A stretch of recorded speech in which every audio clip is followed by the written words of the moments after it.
चलिए भाई, किसके पास जाऊं? बहेती साहब गुड मॉर्निंग। बहेती साहब, आज का प्रेफर्ड पिक कौन सा? गुड मॉर्निंग आशीष जी, good morning Anuj ji, good morning everyone. Ashish जी, वेदांता पे खरीदारी की सलाह रहेगी। यहाँ चार्ट सेटअप स्ट्रॉन्ग बना हुआ है और हमने फ्राइडे को भी वापस एक पुल बैक देखा था 10 डेमा से। तो हमें लग रहा है ये स्टॉक वापस आज स्ट्रेंथ दिखा सकता है। जो स्टॉप लॉस इसमें मेंटेन करना है वो 602 रुपये का इसलिए मेंटेन करे।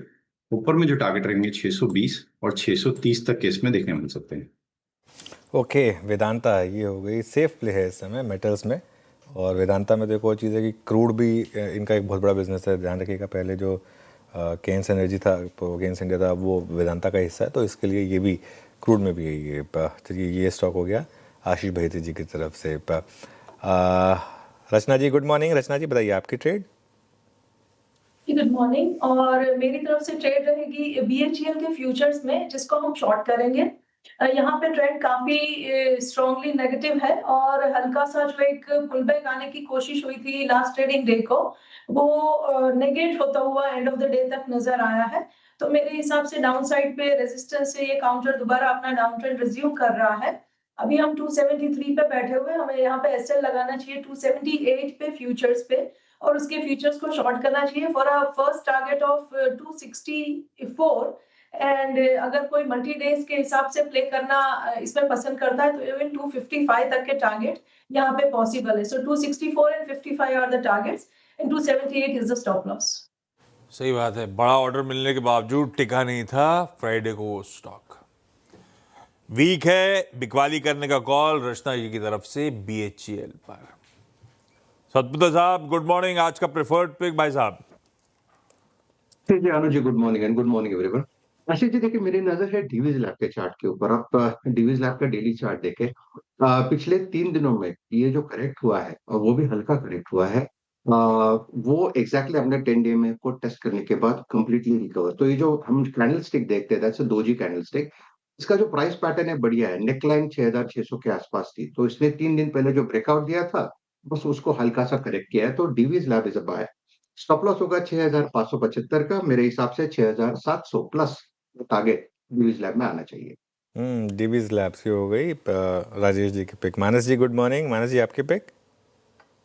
Good morning Anuj ji, good morning Ashish जी, गुड मॉर्निंग एवरीवन। तो देखिए, डीएलएफ पे ध्यान है। डीएलएफ में लोअर टॉप लोअर बॉटम्स पहले से बन रहे थे। लास्ट सेशन में हमने एक फ्रेश ब्रेकडाउन देखा चार्ट पे, तो आई थिंक डीएलएफ के फ्यूचर में बिकवाली करने का ट्रेड लिया जा सकता है। 682 का स्टॉप लॉस लगाना है। 655 तक के टारगेट्स पॉसिबल है डीएलएफ के फ्यूचर में। चाहे तो 670 का पुट ऑप्शन ले सकते हैं। 16 रुपए के आसपास की क्लोजिंग थी, उसमें आपको 11 रुपए का स्टॉप लॉस लगाना है और 26 रुपए के टारगेट सेट करने हैं। लीजिए भाई, एक का अपडेट करावाया। एनसीआर की दिग्गज प्लेयर डीएलएफ बिकवाली करने का कॉल, चाहे तो 470 का पुट भी लिया जा सकता है। गावा सर गुड मॉर्निंग। गावा सर, आज का सबसे प्रिफर्ड पिक कौन सा? मैं शॉर्ट जाऊंगा। और गुड मॉर्निंग टू सभी पैनलिस्ट को भी गुड मॉर्निंग। स्टॉक का नाम रहेगा भारती एयरटेल। इसमें वीकनेस है, ब्रेकडाउन स्ट्रक्चर है, थोड़ा फटीग नजर आता है। ट्रेड करें 2031 पर। मेरे ख्याल से 2040 का शॉर्ट लगाना, ज्यादा नहीं। अप मूव मिलता है, एक्सपेंशन मिलता है, तब जाके शॉर्ट करना है, और या फ्लैट मिलता है तो शॉर्ट करना है। Downside target 2000 possible. Bharti Airtel sell, अब बहुत समय के बाद भारती एयरटेल पे भी सेल कॉल्स आ रही हैं, तो बता रहा है आपको कि मार्केट में किस लेवल की पेन है। चलिए अब एक काम करते हैं, टेक्निकल कॉल्स पूरी हुई आज की, मयूरेश के पास चला जाए। मयूरेश जी गुड मॉर्निंग, बताइए आपको कौन सा स्टॉक पसंद आ रहा है? Morning Anuj ji, morning Ashish ji, morning to everyone on the panel. तो हमारे वॉच लिस्ट पे नेस्ले इंडिया है अनुज जी। हमें लगता है आई थिंक जैसे Q2 के नतीजे आए थे नेस्ले इंडिया के, काफी शानदार थे। और एक्सपेक्टेशन यही है कि जीएसटी के रैशनलाइजेशन में हालांकि थोड़े इन्वेंट्री पे एक इम्पैक्ट आ सकता है मार्जिनली, बट आई थिंक जो इनके सारे बिजनेस सेगमेंट्स है, बेबी प्रोडक्ट्स हो, कॉन्फेक्शनरी सेगमेंट्स हो, यहाँ पे वॉल्यूम ग्रोथ ठीक ठाक रहना चाहिए। At the same time I think अगर आप एक्सपेक्ट करते हैं कि जो EBITDA मार्जिन परफॉर्मेंस रह सकता है, जैसे उन्होंने एंड ऑफ Q2 भी कहा था, I think raw material prices अच्छे खासे कंट्रोल में है। और इसके वजह से मुझे लगता है आई थिंक जो एक ऑपरेटिंग मार्जिन परफॉर्मेंस भी नेस्ले इंडिया का रह सकता है, ये थोड़ा बेटर रह सकता है। Again from a valuation perspective it is always been a tad bit expensive, but अगर ये नंबर्स पे डिलीवर कर पाता है तो कहीं ना कहीं I think ROEs, cash flows, इस पे एक बहुत पॉजिटिव प्रभाव आएगा। तो ये स्टॉक जरूर हमारे वॉच लिस्ट पे रहे। ओके, टीजर यहीं पे दे देता हूँ। मयूरेश जी और बहेती साहब लेकर आएंगे कुछ देर बाद आज की बजट पिक्स। क्विकली रिकैप कर दूं आज के सारे प्रेफर्ड पिक्स में बहेती साहब ने वेदांता खरीदारी करने का कॉल दिया है 602 के स्टॉप के साथ। रचना जी कह रही बीएचईएल में खासी कमजोरी है। बिकवाली 278 के एसएल के साथ।